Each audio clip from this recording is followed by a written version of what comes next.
guys. Give it a little throttle. Gauge the PTO. Again, you got the third member. So I'll show you these 3-point here. Nice thing is with this setup, guys, you got down pressure.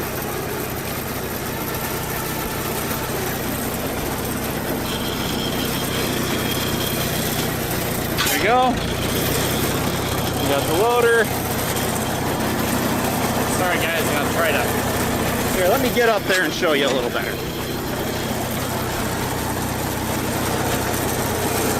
Here we go.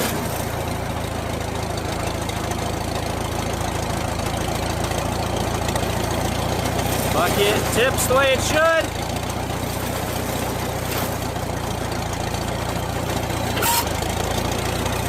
All around, guys. Good response on her. All right, we'll go to reverse.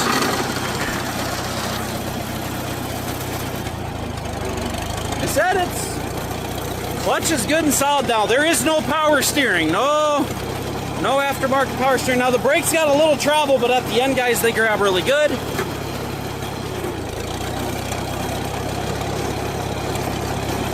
There's first. Brakes again. And second.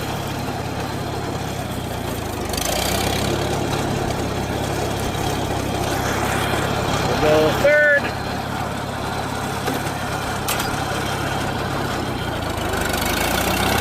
They're getting taller and taller, guys. I'm not going to run it into road gear. I can take my word for it. I'll run it in road gear, and if it don't work, I'll put it in the ride-up, but I don't need to go any faster here with limited space, one hand, so. And the little shit sounds good. Maybe a little bit of creeping on the loader, though, I'm noticing. But nice do-all loader, nice 7-foot wide bucket. Like I said, need probably some new skins in the next couple years. Otherwise, put the tire chains on, she's ready for winter. Nice old tractor, guys. And when's the last time you seen a 400 with down pressure 3-point hydraulic setup on your third remote? Nice tractor.